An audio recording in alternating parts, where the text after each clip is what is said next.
अस्सलाम वालेकुम viewers, welcome to info for youth. आज की वीडियो लेटेस्ट गवर्नमेंट जॉब के अनाउंसमेंट के बारे में है, बड़ी भर्ती के अनाउंसमेंट के बारे में है। लम्स यूनिवर्सिटी हॉस्पिटल हैदराबाद और जामशोरों में लियाकत यूनिवर्सिटी अस्पताल में नौकरियां जारी कर दी गई हैं, जो कि हैदराबाद में और जामशोरों में वाक़ है, जिसको सिविल अस्पताल हैदराबाद या सिविल अस्पताल जामशोरों भी कहा जाता है।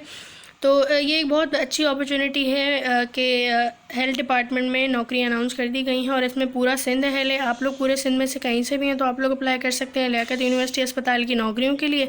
इसके अलावा इसमें तालीमी काबिलियत है मिडिल, मैट्रिक, इंटरमीडिएट, ग्रेजुएशन। एक तो काफ़ी बड़ी तादाद में असामियाँ अनाउंस की गई हैं और ये असामियाँ उन तमाम लोगों के लिए हैं जो कम पढ़े लिखे हैं, जो मैट्रिक और इंटरमीडिएट वाले हैं, जो ग्रेजुएशन पास हैं। इसके अलावा मर्द और ख़वातीन दोनों अहल हैं। और अप्लाई करने की आखिरी तारीख है 7 सितंबर। तो 7 सितंबर तक आप लोग अप्लाई कर सकते हैं। आप लोगों के पास इनफ टाइम है। ऑनलाइन अप्लाई करना होगा या रजिस्ट्रेशन खुद करानी होगी। तमाम डिटेल्स आपको इस वीडियो में बताएंगे। अगर आप लोग इसी तरह रोज़ाना की बुनियाद पे पूरे पाकिस्तान की जॉब्स के बारे में जानना चाहते हैं तो मेरे चैनल इन्फो फॉर यूथ को सब्सक्राइब करें, बेल आइकन को लाजमी दबाएं ताकि आप लोग रोज़ाना की बुनियाद पे पूरे पाकिस्तान की जॉब से बाखबर रह सकें। और मेरे इंस्टाग्राम को भी फॉलो कर सकते हैं। इंस्टाग्राम का लिंक डिस्क्रिप्शन में मौजूद है, उसे फॉलो कर लें ताकि आप लोगों को छोटी से छोटी जॉब के हवाले से अपडेट इंस्टाग्राम पर भी मिलती रहे। ये इन जॉब्स का ऑफिशियल एडवर्टाइजमेंट है, आप लोग अपनी स्क्रीन पर देख सकते हैं। लेटेस्ट एडवर्टाइजमेंट जारी किया गया है लियाकत यूनिवर्सिटी अस्पताल की तरफ से। देख सकते हैं आप लोग के मेंशन है दफ्तर मेडिकल सुपरिटेंडेंट लियाकत यूनिवर्सिटी अस्पताल हैदराबाद और जामशोरों।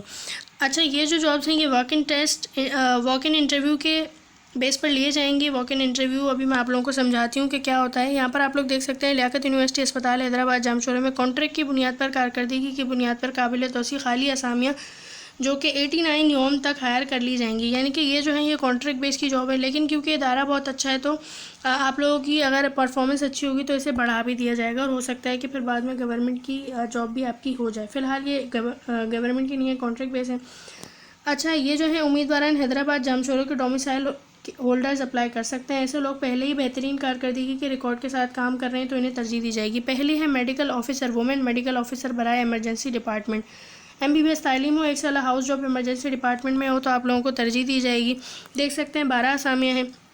एडमिनिस्ट्रेटर की असामियाँ जिसके लिए कम अज़ कम 1 साल तजर्बे के साथ किसी तालीमशुदा यूनिवर्सिटी से मास्टर्स हो। 6 असामियाँ हैं। बायोमेडिकल इंजीनियर की है जिसके लिए मुतल्लिका शोबे में 1 साल तजर्बा हो। बायोमेडिकल इंजीनियरिंग में बैचलर्स हो। सिविल इंजीनियर की है जिसके लिए तजर्बा मांगा गया है और इंजीनियरिंग में बैचलर्स हो। एडवोकेट की असामी है जिसके लिए तजर्बा मांगा गया है 1 साल और कानून में बैचलर्स डिग्री हो, यानी कि लॉ में।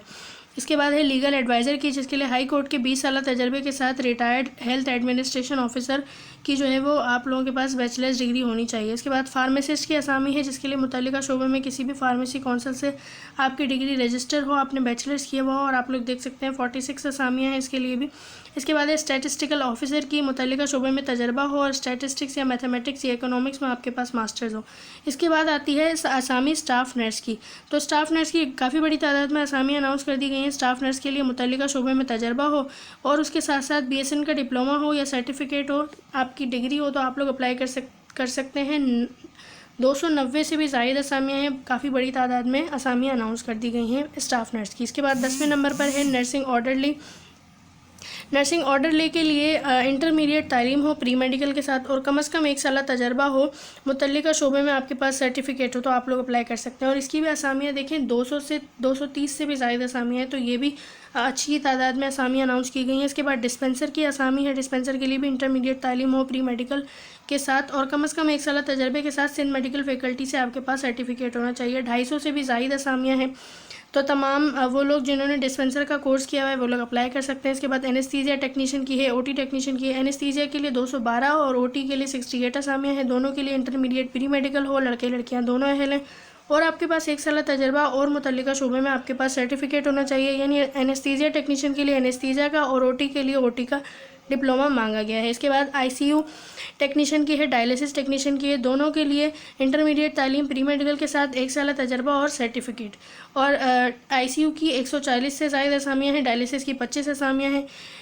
एंजियोकैथ लैब के टेक्नीशियन की असामी है, इंटरमीडिएट तालीम हो, 1 साल तजर्बा और डिप्लोमा हो। CT स्कैन टेक्नीशियन की इंटरमीडिएट तालीम, 1 साल डिप्लोमा और सर्टिफिकेट होना चाहिए। MRI टेक्नीशियन की है, ECG टेक्नीशियन की है। दोनों के लिए इंटरमीडिएट तालीम हो, 1 साल तजर्बा हो, सर्टिफिकेट भी हो। लैब टेक्नीशियन की है, इंटरमीडिएट तालीम, 1 साल तजर्बा और सर्टिफिकेट। शिफ्ट सुपरवाइज़र की है जिसके लिए हेल्थ केयर एडमिनिस्ट्रेशन में बैचलर्स होना चाहिए आपके पास। मुतल्लिका शोबे में अगर 1 साल का तजर्बा है तो आप लोग इंटरमीडिएट की बेस पर भी अप्लाई कर सकते हैं। बायोमेडिकल इंजीनियर असिस्टेंट की है जिसके लिए डिप्लोमा हो और 1 साल तजर्बा हो। असिस्टेंट प्लानिंग एंड डेवलपमेंट की है जिसके लिए मुतल्लिका शोबे में 1 साल तजर्बा हो बैचलर्स डिग्री के साथ, तो आप लोग अप्लाई कर सकते हैं। क्लर्क की असामी है, इंटरमीडिएट की बेस पर क्लर्क की असामी के लिए अप्लाई किया जा सकता है। इंटरमीडिएट तालीम हो, मुतल्लिका शोबे में कम से कम 1 साल तजर्बा हो, बैचलर्स डिग्री है तो तरजीह दी जाएगी। 40 असामियाँ हैं। लॉ इन्फॉर्मेशन ऑफिसर की है, इंटरमीडिएट हो, कम से कम जो है वो तजर्बा हो तो आपके पास अब आप लोग अप्लाई कर सकते हैं। पीट्स टेक्नीशियन की है, पीट्स टेक्नीशियन असिस्टेंट की है जिसके लिए मुतल्लिका तो शोबे में 1 साल तजर्बा हो और आप लोगों को पीट्स टेक्नीशियन का काम आता हो। डायलिसिस टेक्नीशियन हेल्पर की है जिसके लिए इंटरमीडिएट तालीम हो और 1 साल डिप्लोमा हो। ड्रेसर की असामियाँ देखें 140 ड्रेसर की असामियाँ हैं। इंटरमीडिएट तालीम हो, प्री मेडिकल के साथ, मुतल्लिका शोबे में 1 साल तजर्बा हो, सिंध मेडिकल फैकल्टी से आपके पास जो है वो सर्टिफिकेट हो। प्लम्बर की है, मुतल्लिका शोबे में तजर्बा हो, मिडिल पास तालीम हो। कारपेंटर के लिए भी तजर्बा और मिडिल पास तालीम। इलेक्ट्रिशियन के लिए भी डिप्लोमा होना चाहिए मैट्रिक के साथ।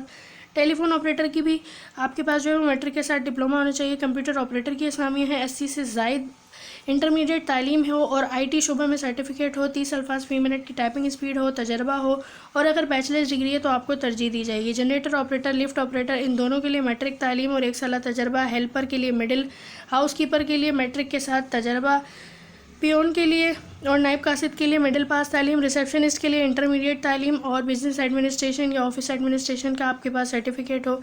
रेस्पिरेटरी थेरेपिस्ट के लिए रेस्पिरेटरी थेरेपी में आपके पास सर्टिफिकेट हो। स्टोर अटेंडेंट के लिए इंटरमीडिएट तालीम हो, डिप्लोमा होना चाहिए स्टोर अटेंडेंट का। ड्राइवर के लिए इंटरमीडिएट तालीम और आपके पास जो है वो ड्राइविंग लाइसेंस हो। टेलर के लिए मुतल्लिका शोबे में तजर्बा। किचन सुपरवाइज़र, ट्रांसपोर्ट सुपरवाइज़र के लिए मैट्रिक या मिडिल तालीम और जो है वो तजर्बा। काफ़ी बड़ी तादाद में असामियाँ हैं। वीडियो को पूरा देखें ताकि आप लोगों को समझ आए कि आप लोग कौन सी असामी के लिए किस तरह अप्लाई कर सकते हैं। कुक की असामी है, एलएचबी की है। एलएचबी के लिए नर्सिंग या मिडवाइफरी का डिप्लोमा होना चाहिए और तजर्बा होना चाहिए। फीमेल वार्ड सर्वेंट की है जिसके लिए मुतल्लिका शोबे में आपके पास तजर्बा हो, भले मिडिल पास तालीम हो। सैनिटरी वर्कर की है जिसके लिए मुतल्लिका शोबे में तजर्बा हो। अब देखिए सैनिटरी वर्कर की ही कितनी ज़्यादा तादाद में असामियाँ, 400 असामियाँ।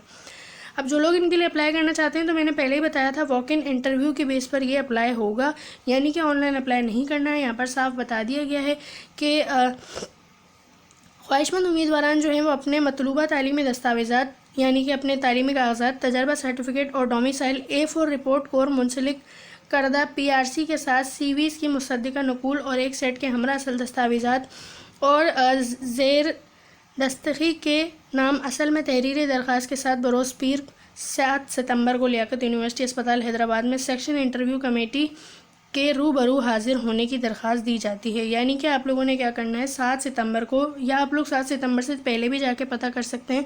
एक आपने दरख्वास्त लिखनी है, उसके अंदर आपने मेंशन करना है कि आप लोग किस पोस्ट के लिए अप्लाई कर रहे हैं। इसके अलावा आपके तमाम तालीमी दस्तावेज़ात यानी कि तमाम तालीमी कागजात की फ़ोटोकॉपी, डोमिसाइल PRC की फ़ोटोकॉपी, NIC और आपकी जो हालिया तस्वीरें हैं वो सब आपने लेकर जानी है। 7 सितंबर को लेकर जानी है, उससे पहले भी जाकर आप लोग मालूम कर सकते हैं। आपका वॉक इन इंटरव्यू उसी वक्त आपसे लिया जाएगा और आपको बता भी दिया जाएगा कि आप जो है वो अहल हैं या हम आपको रख रहे हैं या नहीं।